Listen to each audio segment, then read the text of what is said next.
The first actions by the new Republican House majority aimed at investigating President Biden and his administration.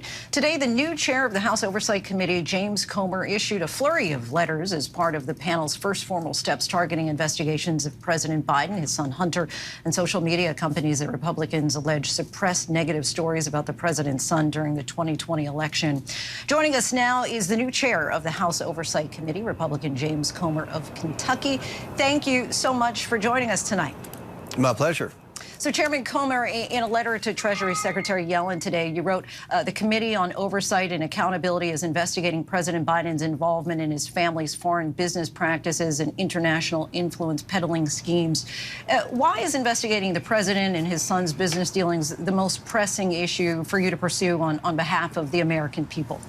Well, we're pursuing a lot of issues. We're concerned about COVID spending. We're concerned about the crisis at the border. I could go on and on. But with respect to this Biden family influence peddling, this is an issue of national security. We're concerned that the millions of dollars that the Biden family has received from our adversaries in China and Russia could have potentially compromised this White House. So we believe this is something worth investigating, and today we officially launched that investigation. So Joe Biden, just for clarity, he says he denies that he's ever personally received any money from any of our foreign adversaries, as you described. But just for the sake of academic debate here, curious, let's take your constituents in Kentucky. Nearly a quarter of the children in your state are living in poverty. Do you think that they care more about what's on Hunter Biden's laptop or about the stories that social media companies suppressed 3 years ago, potentially?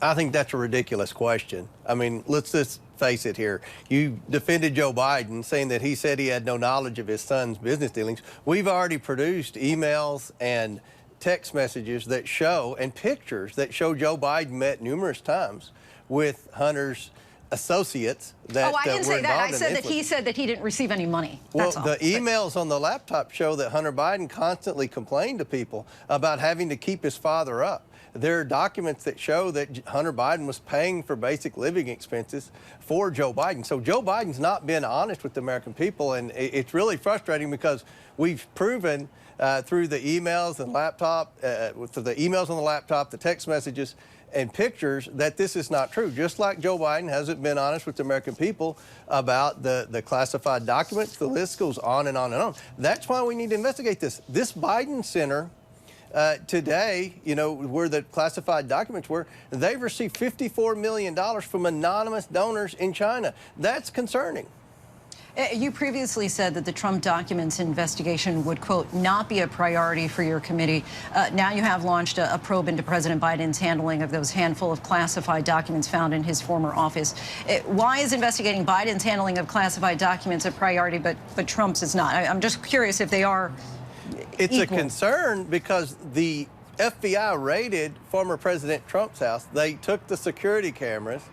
There's a special counsel investigating him. We have now 2 different locations where Joe Biden had classified documents, but nothing's happened. He wasn't raided. They didn't go in and get the security cameras. I mean, there's this 2-tier system of justice here with respect to how the former president's treated versus the current president. And all we know is what the President Biden said. He said, well, there's only 10 documents in that first batch. We don't know how many in this second batch, but as soon as they found it, they turned it over. Well, we don't know that. That's just what they said. And in fact, we wouldn't even know it if investigative reporters hadn't broken the story. CBS, I believe, broke the story yesterday. NBC broke the story today. I mean, why this happened in November? Why are we just now finding out about it? I mean, there's just as much concern with Biden's mishandling of classified documents as Trump, yet there's no special prosecutor. There was no raid on the president's Biden Center, and we want to know why. Look, I'm not saying Joe Biden did anything wrong with his handling of classified documents, but if you look at how the former President Trump has been treated versus how current President Biden's been treated, there's a big difference. Former President Trump has pushed Republicans to investigate the FBI and DOJ. Now that you're in the majority, when is the last time that you spoke with President Trump? It's been a while. I haven't spoken to President Trump in probably 3 years. Okay, so he hasn't asked at all about your committee's probes or suggested what you all should be looking into. Okay, your committee plans to investigate COVID fraud in its first hearing today. Marjorie Taylor Greene, who's expected to join your committee, tweeted calling for an investigation into the debunked link between COVID vaccines and, quote, why people are dying suddenly from strokes and cardiac arrest all around the world. Would you say that this is worthy of your committee's time? We're going to investigate and try to determine the origination of COVID-19. We're going to investigate what really went on with gain-of-function research.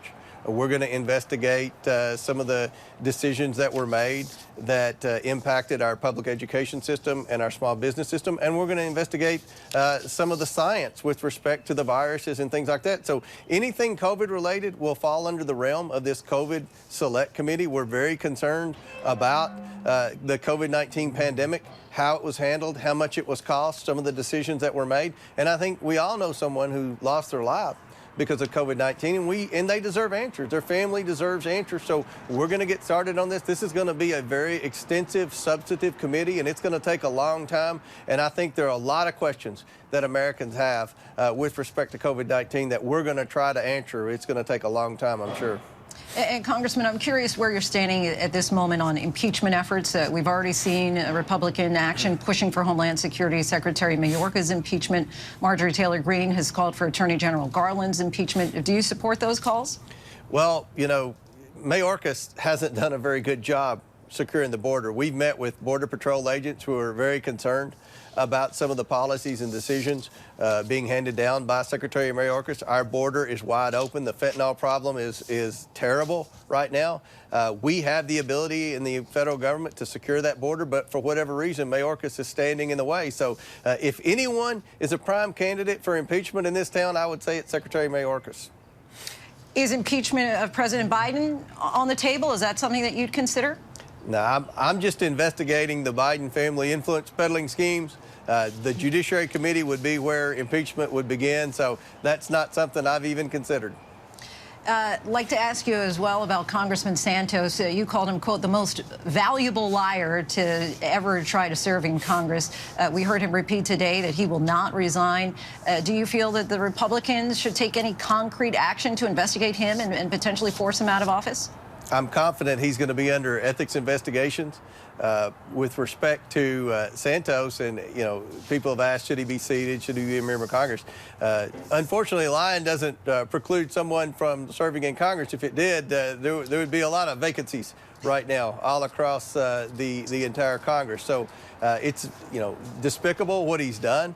I've been one of the first Republicans to call him out, but unfortunately, Lyon, to get to Congress, doesn't stand in the way of serving in Congress. Now, some of the ethics investigations around campaign finance violations, that would be where his most concern should be, because you know, there's a lot of suspicious activity there, and I'm sure they're going to be investigated by many different outlets. The Ethics Committee, I know the prosecutors in New York State are looking into that too. So there's going to be a lot of investigations of Santos.